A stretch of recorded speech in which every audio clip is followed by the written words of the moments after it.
I'm Joanna from Sierra Leone Foundation. I am a Berkeley Law Fellow. That means that I have graduated from law school. I'm just waiting for my bar results to be officially an immigration attorney. Sierra Leone is a nonprofit organization that focuses on certain legal issues, for example, immigration and employment, labor.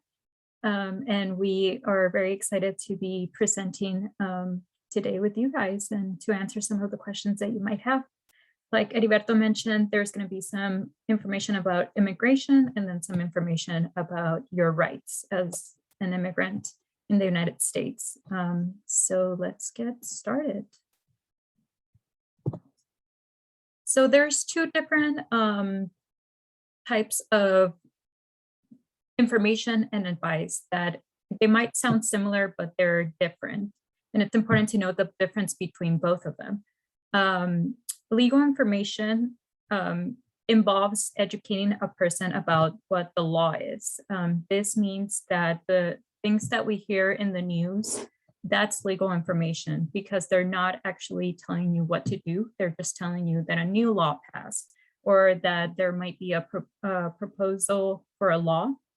And because they're not telling you exactly that you as an individual can actually, is actually like able to get this benefit, and that's why it's information. Legal advice, on the contrary, involves making determinations or recommendations based on analysis of the law as it applies to a person's specific situation. This means that we have to look at the facts of your case, at your individual facts, at the things that have happened to you, and how that applies to you. So that's legal advice. And the important thing about legal advice is that not everyone can give legal advice. The people who can give legal advice and mostly immigration advice are attorneys, are law students working with attorneys, are DOJ representatives. And just because, for example, you hear that a certain benefit was given to a friend or a family member, and they tell you that you can get this benefit, that may not necessarily be true. It really depends on each person and it is on a case-by-case basis. So that's the main difference between information and advice. And it's very important because we're trying to fight a lot of fraud that happens in the area and in the United States, that we know the difference between information and advice. And it's really important that when in doubt, we refer clients or people who might have questions to a consult with an attorney to see if that actually applies to them and if they can actually receive this benefit. And then with immigration, there's many different parts of the legal system. There's always this question about what's a law and what's an executive action. This happens a lot with, for example, Daca, the deferred action for childhood arrivals. A law is something that needs to be passed by both chambers of Congress, the Senate and the House of Representatives, and then it must be signed by the president. An executive action, in contrary, is something that the president can pass by itself. But this means that it's in a way almost temporary because the next president who comes along can take it away. Again, an example with that was when you had the President Obama pass DACA and then President Trump tried to take it away. That's because it was an executive action because only President Obama signed the memo. In the contrary, if there has been a law that was passed by both both chambers of Congress and signed by a president, it's very hard to take it away. And that is a law. So a law tends to be pretty permanent, and executive action, not so much. So like the slide says, a president cannot make or change a law without first passing through Congress, but a president can change, repeal, or sign an executive action without Congress. So for example, when you have certain immigration laws like family petitions, U visas, VAWA, those are laws. So they're pretty permanent and the benefits tend to be tend to lead usually to a more permanent solution. So in this case, like residency and citizenship, because they tend to be pretty like, permanent because they went through Congress. So that's kind of like what happened with DACA. We'll talk a little bit more about what DACA, what's been happening with DACA. So like I mentioned, Deferred Action for Childhood Arrivals, the program started in 2012, and it provides temporary relief from deportation, a work authorization, and a social security card. So currently the government is not approving DACA initial applications, only renewals, and that has been the case for a little while now. There was a moment last year where they were starting to receive initial applications, but a court said that they couldn't. So right now, only renewals, and it must be renewed every 2 years. And that's the application fee for renewal is $495. That hasn't changed. And there's no fee waiver. An individual must pay the $495 to USCIS. So what's going to happen with DACA? The Department of Homeland Security has proposed a rule announcing the intent to codify DACA, which would mean that it would make it a little bit more permanent, and it wouldn't be as easy to take it away. This proposed rule would keep the same guidelines of eligibility. So that meant that they had to be younger than 31 years, the dates when they had to be in the country and be here before June 2012, that has to stay. That stays the same. They haven't changed anything like that. This proposed rule does not mean that they're receiving initial applications right now, but once it gets passed and codified, they would start receiving initial applications again. And the proposed rule must go through notice and comment period, and that period is gonna be open until November 29th of 2021. So we still have like a month of comments. And the importance of comments is for USCIS and these agencies to know how the program actually looks like on the ground, and to maybe see things that they don't usually know or see, or if you wish to ask for changes to the proposed rule, this is a good place to put them. And then, like I mentioned, after comments are submitted to and reviewed by DHS, USCIS is going to start accepting initial DACA requests again. But until then, only renewals. And DACA, because they allow employment authorization, it's really important to note that the work authorization is valid until the DACA expiration. So usually your DACA and your employment authorization has the same date, and they expire at the same time. It's also very important to know that your social security number, if you're a DACA beneficiary, will stay the same even after you receive another type of benefit. So let's say you become a resident, that social security number that you had as a DACA beneficiary will stay the same. You don't have to request a new one, and they shouldn't be giving you a new one. DACA recipients do not have an obligation to tell their employer about changes to DACA, which is really important when you're working with DACA, and the supervisor does not have the right to ask you if you have DACA or you don't have DACA, or how you received your work authorization. An employer does not have the right to fire an employee just because they have DACA or because of changes to DACA, but also if your employment authorization does expire before you get like a DACA renewal, then because you're out of authorization, then they can actually fire you, but not because you have DACA, but because your employment authorization ended. So if you have DACA, remember that this is not an immigration status. It's called prosecutorial discretion. And the way we like to explain this is, for example, you're driving on a highway, and we all know that in California, the speed limit tends to be 65 miles per hour. But you're driving at 70 miles per hour. and you drive past a highway patrol, but the highway patrol decides to not stop you because you were only going 5 over the speed limit. That's his discretion to decide not to go after you. So with Daca, the government decided to use their discretion to not go after this group of people. That's pretty much what it is. This is not an immigration status. This does not provide a pathway to residency or citizenship. Even if an applicant meets all the requirements, it's not guaranteed that they're going to get DACA in the future or get it renewed. It's really all case by case basis. And if anything changes between renewals, they can decide to deny it. Like we said, it's not permanent. They're trying to make it a little bit more permanent, but it can be terminated at any time at the agency's discretion.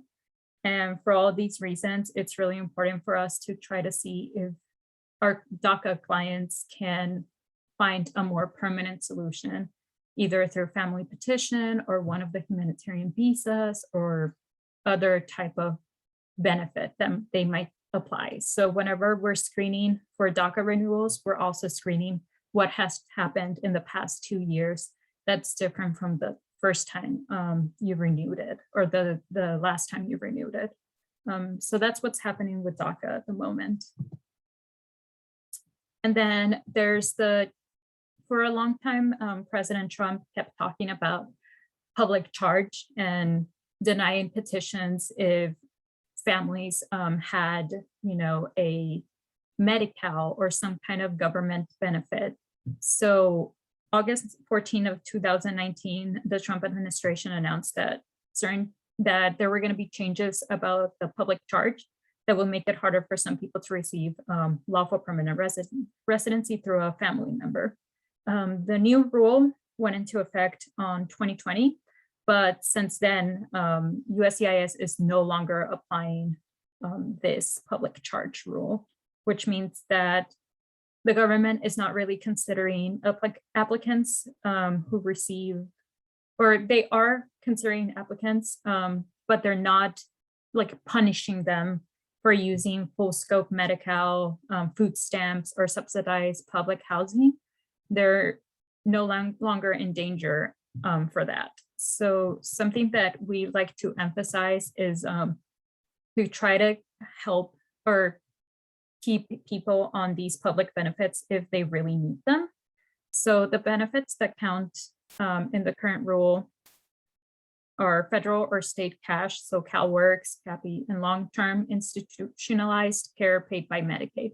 So people who can safely use public benefits are US citizens, or if you are an immigrant and have US citizen children, don't disenroll your US citizen children from public benefits. Lawful permanent residents, DACA recipients, refugees, and asylees, applicants and holders of a BAWA, U visa, T visa, or SIGIS, individuals under 21, and people who are pregnant. All of them can still use public benefits without feeling the pressure of the government if they were intending to, help a family member get their visa, or if they feel like any of these benefits would actually affect their immigration case. In this administration, that is not the case. And if you are still feeling a little unsure about your situation, we recommend that you talk to an immigration lawyer before disenrolling from any benefits, because most of the time, it's probably not going to affect you to have these benefits. Okay, and now we're going to move into general immigration information. So under the Biden administration, he revoked Trump's order to exclude non-citizens from the census count. I know that this doesn't affect us anymore because the census has already happened, but it's important to emphasize that if you're a non-citizen, you can still be counted on the census. And I think it's still important to be counted on the census for benefits of your state, your county, where you live. And yeah, it's just, it was really unfortunate to know that a lot of people were afraid of actually getting counted in the census because of all the comments that their previous presidents said about them. Also, Biden has created task forces to review asylum process, faster reunite families that were separated at the border, or review public charge rule, which is what we talked recently. He also hired more task forces to go faster over Daca applications. And in some cases, we have seen that they have been renewed pretty fast. He also ended the Trump administration migrant protection program, which was commonly known as the Remain in Mexico program, that forced migrants to remain in Mexico as they awaited their asylum hearing. Then Texas, like a federal judge from Texas, ruled that the program must be restarted, but the Department of Homeland Security has said that they are planning to write a memo saying that they're ending the program once a current injunction is lifted by the court order. Sorry. He also overturned a Trump executive program that pushed aggressive efforts to find and deport undocumented immigrants and made them all a priority for the deportation. So back during the Trump administration, he basically just wanted to deport everyone and anyone who was undocumented in the United States, or that was like his efforts. Right now, under the Biden administration, they have been trying to go back to like the idea of like national security, public safety, and border security, and just try to deport people who maybe have like criminal convictions and things like that. So it's kind of nice to feel like they're not targeting everyone, like during the Trump administration, that was the case. And then TPS, it's back to renewing applications, but they're not actually, granting new applications for TPS. And then Biden is no longer pursuing the termination of TPS. Currently in the news for the past few months, there has been a push for immigration reform. I know that we have heard a lot of things in the news saying that there's going to be an immigration reform and that, Congress is talking about it, but it's important to know that that's the extent of it. They have been trying to pass it, but Congress has not passed anything. President Biden has said that if something does get passed, he will sign it, but there's only that, there's only support. There hasn't actually been any immigration reform, and it's really important to know that unfortunately, there hasn't. So we have heard that there's, like, for example, there was the Citizenship Act of 2021 that was trying to get passed by the Senate, I believe, and it never did. But some, organizations and some lawyers were already making wait lists for people so they could like get their citizenship. But in reality, it hasn't been passed. So Congress has recently tried to enact immigration reform through the budget reconciliation process, but has not been successful. So it's not a law yet. We don't have immigration reform. And remember that it has to pass through both houses of Congress and be signed by President Biden. And that has not happened yet. So we're hopeful that it will happen, but it hasn't happened yet. We at CRLAF, we really push for immigration consultations.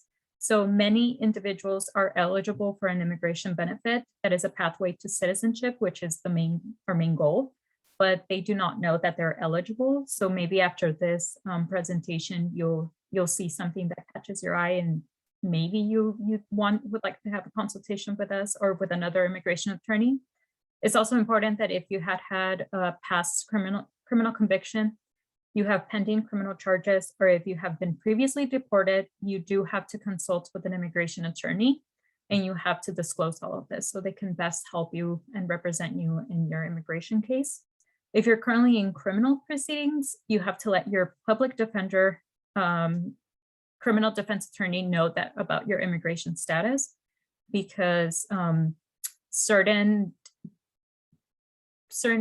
things that the public defender would think that are good for your case, in reality, given your immigration status, it might hurt your potentially getting immigration benefits in the future, or it might put you and deportation proceedings. So it's very important to let you know, like your public defender know about your situation.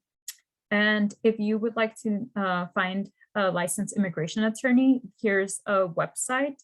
And it's really important to be able to determine if the person who's helping you is an attorney or an OLAP representative, because that way you can also prevent some type of like immigration fraud that could happen in your case. So now we're going to move on to immigration remedies. So if you're undocumented in the United States, unfortunately, there's only a few immigration remedies, even if you have been in the United States for a long time. So some remedies are like a family petition. Sometimes if you have a close family member who is either a US citizen or an LPR, they might be able to petition for you, but it's really important to know that there's like, sometimes there might be a waiting time.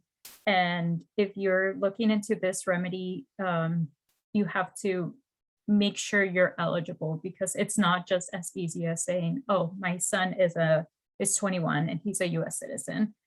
There's a lot of other factors that also determine your eligibility for this benefit. The U visa is available for individuals who have been victims of certain crimes. And one of the big requirements is that you have cooperated with law enforcement. This is a great benefit because it helps like victims of crime, and also it gives a guide towards, a path towards LPR status of residency and then citizenship.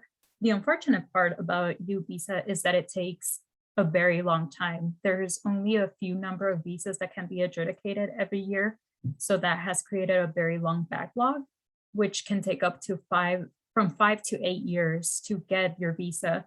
But at the same time, if you're going to be in the United States for that long, might as well have some application pending for that time and then potentially becoming a resident in a few years, rather than continuing to be undocumented in the country. VAWA is also available for those who have been victims of abuse from a family member. Most commonly would be a spouse or a child. And the abuser, the big requirement is that the abuser must be a US citizen or an LPR. It is a kind of way to protect individuals from using their immigration status against them. So for example, if you're a victim of domestic violence by your spouse and your spouse is a US citizen and you are undocumented and you want to leave them because of this abuse, but they kept telling you that they're going to call immigration like ICE, or they're not going to petition you, or they have lied about petitioning you. And if you leave them, the petition's going to be gone. This is a way to protect you from that. And you basically petition yourself. So it's a great benefit for an unfortunate event. And then the T visa is for victims of trafficking crimes. They have to also show that they have been cooperative with law enforcement, but because it's pretty specific to trafficking, there has been less applications, and which means that there's more visas available and the wait time is much less than the U visa. Asylum is for individuals who are being prosecuted in their country of origin, but they must apply for asylum after 1 year from being in the United States. So 1 year, you shouldn't let more than 1 year pass after you arrive to apply for asylum. It's pretty specific. So yeah, but we recommend that you talk to an attorney if you think you might benefit from this type of remedy.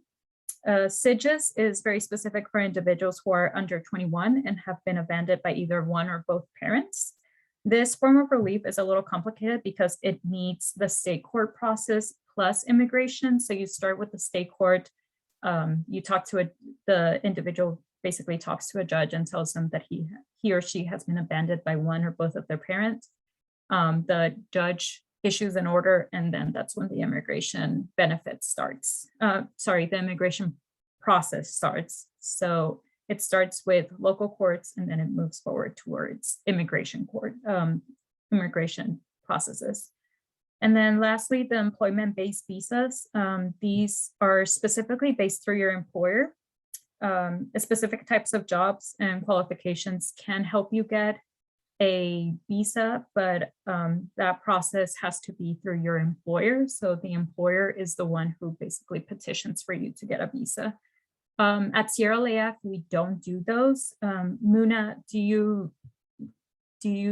have you had any experience with that? So we at CARE, unfortunately, don't really do employment-based visas either. I think we focus on the other categories that Joanna mentioned. So if you feel that that's something you're eligible for, you should definitely seek the advice of an immigration lawyer on that. Awesome. Yeah, so we don't do them either, but yes, please talk to an attorney if you think that you might qualify for those. And then very important, these are laws that a president can change on their own, unlike Daca. So that's why we're always trying to get these particular remedies for our clients, because they're more permanent and usually they help you go from, undocumented to resident to citizenship, which is the main goal.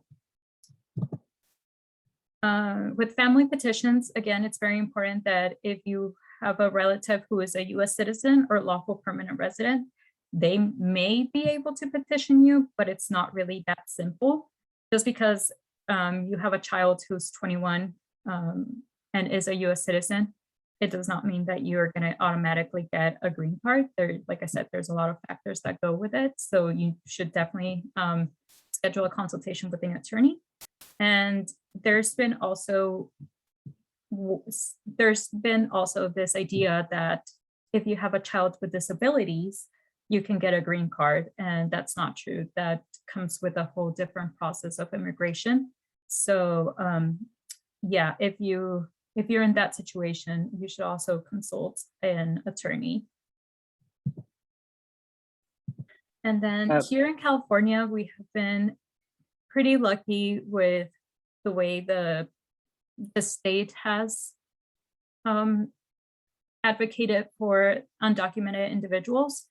There has been recently some state law that has helped our undocumented individuals. For example, the AB 60 allows undocumented immigrants who are California residents to obtain a California driver's license.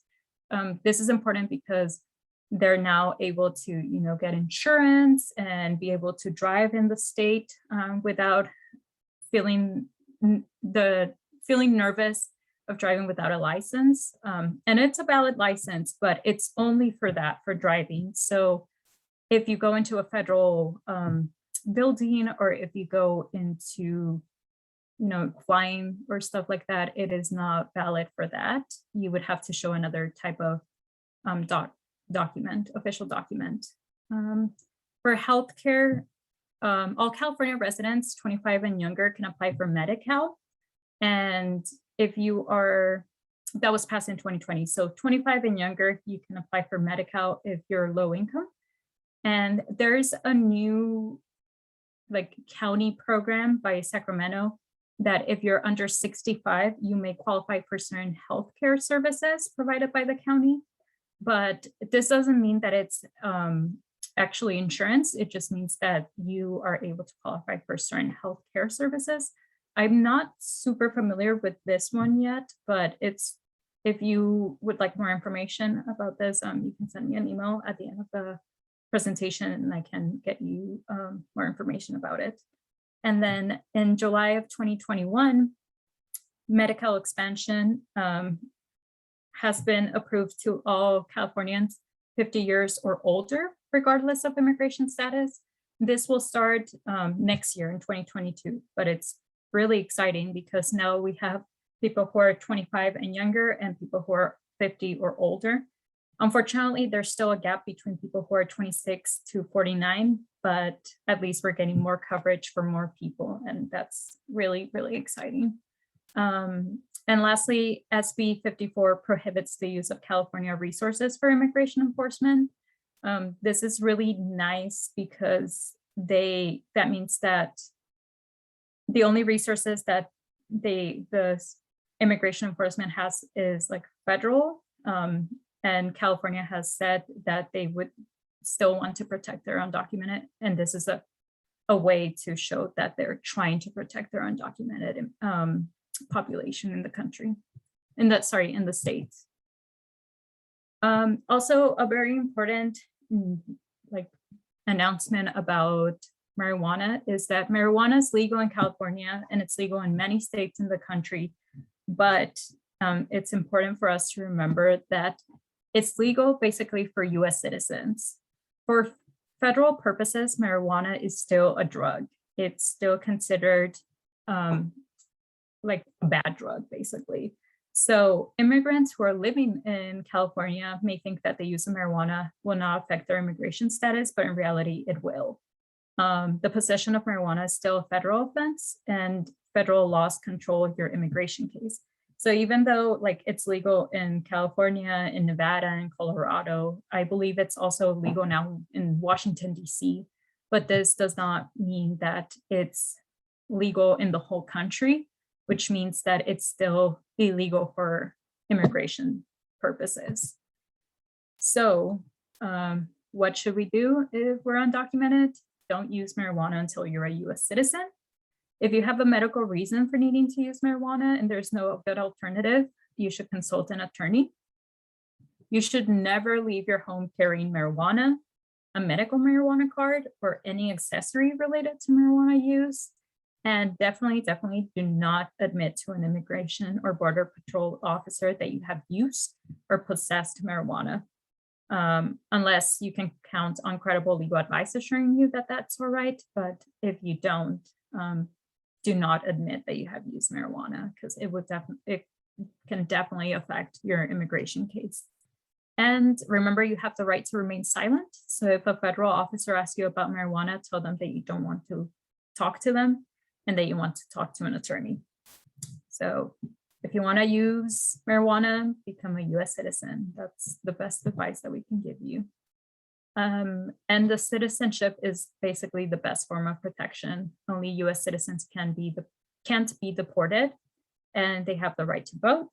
They have the right to travel indefinitely. Even residents have certain limitations on their traveling. So if you don't want those limitations, become a citizen.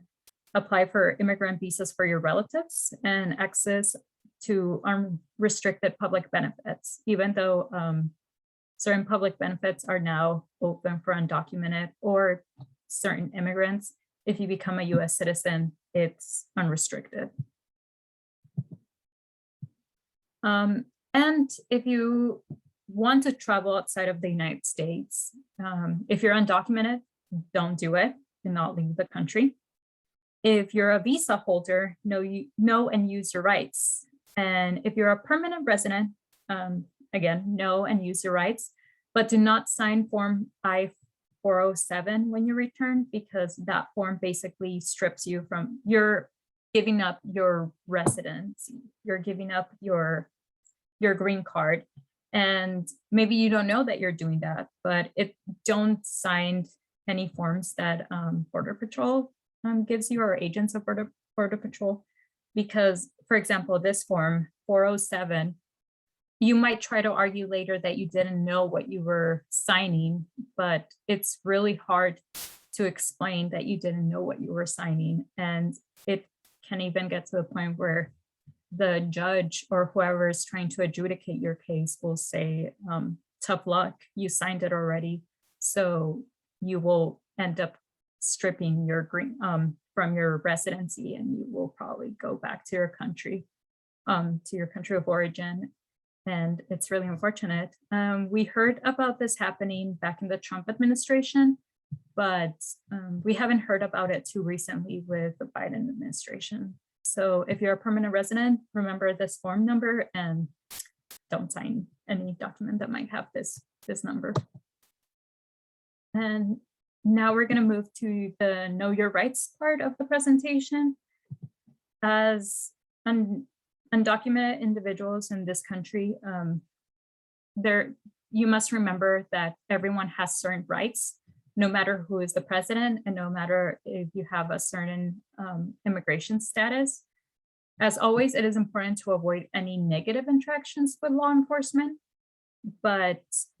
and you must, if you have valid immigration documents with, you should carry it with you at all times. Remember that you're allowed to record an officer unless you conceal that you're recording, and there's an application for your phone called Mobile Justice California that helps with this.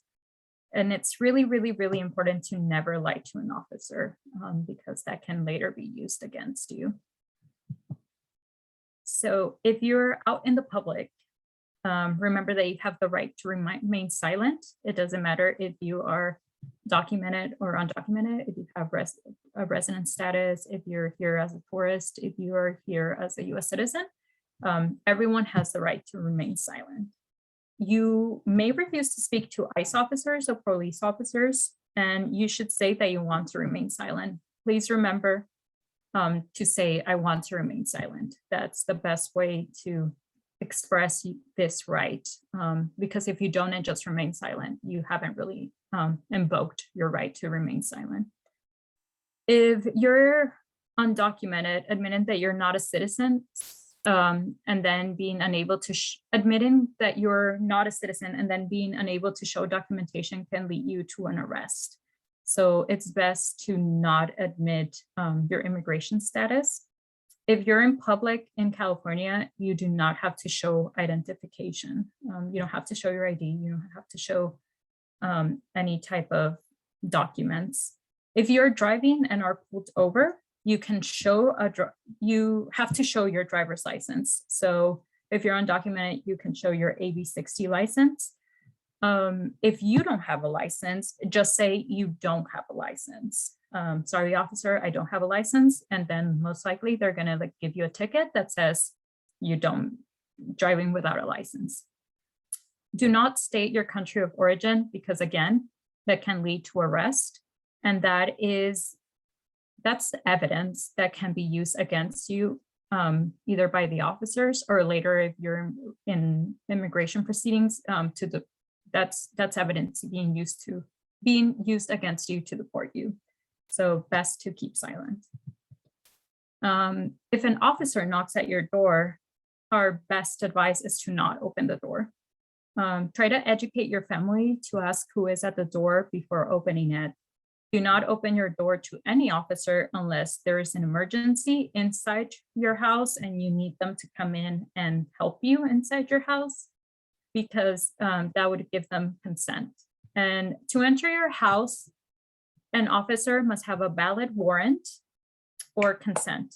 A valid warrant, and I will show you examples of both of them.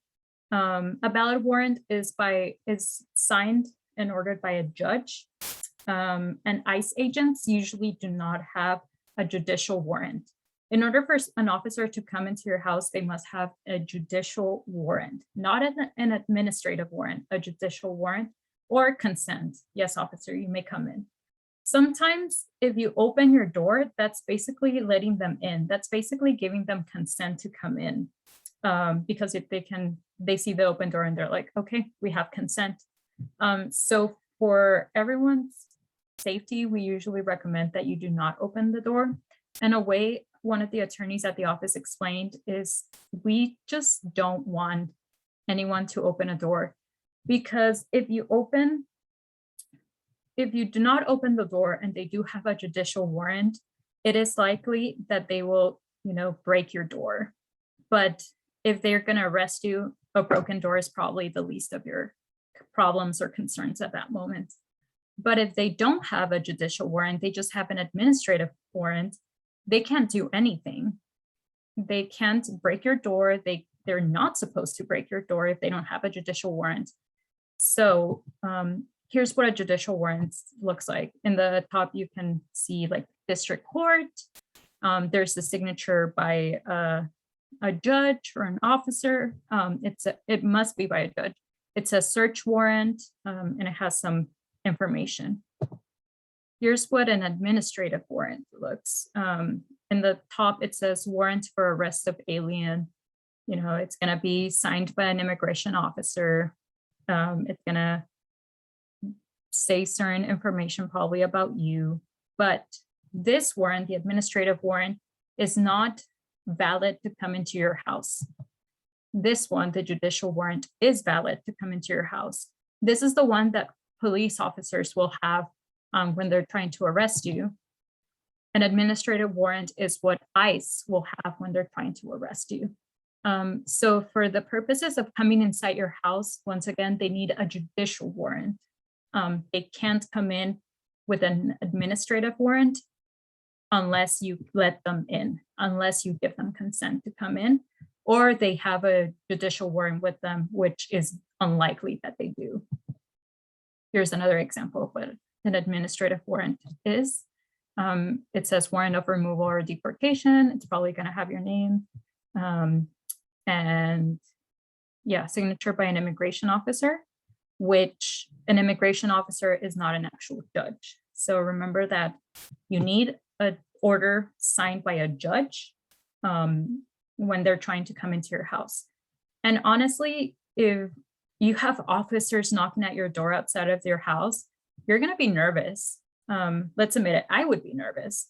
So are you really going to look at the warrant and make sure that it's the right warrant that they have? No. And at that point, while you're trying to differentiate if they have the right warrant or the wrong warrant, they're probably going to arrest you. So honestly, don't open the door. And if there's a workplace raid, do not run at all, because that gives them a potential basis to arrest you, because they're going to think that you did something wrong. The same constitutional rights apply, which means that you can actually stay silent. You can tell them that you asked to stay silent and you have the right to remain silent. If an immigration agent shows up at your workplace, they may not enter private areas of the worksite without either the employer's consent or a valid warrant signed by a judge, like the one that I showed you. And then in California, there's a law passed called AB 450, which basically asks employers to provide notice to workers and unions if ICE will be visiting to inspect employment records. And employers cannot re-verify employment eligibility unless required by federal law. So basically, if they hire you and they're not really supposed to be re-verifying the documents that you provided once they hire you, unless required by federal law. And then rights of immigrants in criminal proceedings. I will show you the difference between criminal proceedings and deportation proceedings. Criminal proceedings is what happens if you're arrested by like a sheriff or a police officer. It's basically for crimes that we would think about, like murder and stealing and all those types of crimes. So when you're detained in this type of proceedings, you have a right to an attorney before answering any questions or signing papers. You have the right to remain silent. You have the right to all legal and immigration papers read to you in a language that you understand. And once again, please tell your public defender or your criminal defense attorney about your status. So this is really, really important to remember. You have a right to an attorney, you have a right to remain silent, and you have a right to have your papers, your immigration and legal papers in a language that you understand. If you cannot afford an attorney, the government must give you one. In this type of proceedings, in criminal proceedings, you have the right to an attorney. The government will give you an attorney. They must give you an attorney. That's your right. Even if you're undocumented, you have a right to an attorney. But if you are in detention or removal proceedings, if you're being deported, you have the right to an attorney, but the government does not need to give you an attorney. So this is where you would call organizations like CRLAF, potentially CARE, or a private immigration attorney to represent you. Do not sign any papers the officers give you. I always ask for translations of any papers given to you in a language you don't understand. You have the right to talk to an attorney before answering questions or signing papers. remember to get a copy of the notice to appear. Notice to appear is a document that basically begins your removal proceedings. Notice to appear like in an immigration court, and they're trying to deport you. So it's really important to always have that and be able to provide that for your immigration attorney. Many times your consulate can help you put you in contact with organizations. So I know that, for example, the Mexican consulate and California Rural Legal Assistance Foundation have a close like partnership between them. And whenever we have Mexican immigrants who are in trouble, they can call their consulate, and usually the consulate will be able to guide them to one of these organizations that might be able to help them. So try to, if you don't have an attorney or you can't contact an attorney, usually try to contact your consulate and they'll try to guide you. Ask for bond. Bond is usually, it's the amount of money you have to pay in order to continue the process, but outside of a jail. If you ask for a bond or ask for a hearing, it is likely that you would get it, that they will give it to you. And it's really, it's best than not having it. And also, if you appear before a judge without an attorney, ask for more time to find one. Usually judges allow you, give you time to find an attorney. And there's actual statistics showing that if you go into an immigration court hearing with an attorney, you might be more likely than you will have a better opportunity to fight your case with legal representation than without, because the system is just complicated by itself. Even for immigration attorneys, it's complicated. So it's even more complicated for people who don't really understand the system. So it's best to try to find an immigration attorney to help you with this process. And to finalize, there is a rapid response hotline here in the Central Valley. That's the number. In Sacramento region, also we have a number. Please only call this hotline if you're witnessing active ICE enforcement or an individual was apprehended by ICE within the last 12 hours. This is not a number to ask for a consult, to ask about immigration benefits. This is just a rapid response hotline. This is a hotline to let the community know that there's like active ICE enforcement around certain areas, or to help you know, like guide you to finding resources if someone you know has been apprehended by ICE. But it's only for emergencies. If you actually want to consult with us, here's some information that you can go ahead and take. But that's our presentation.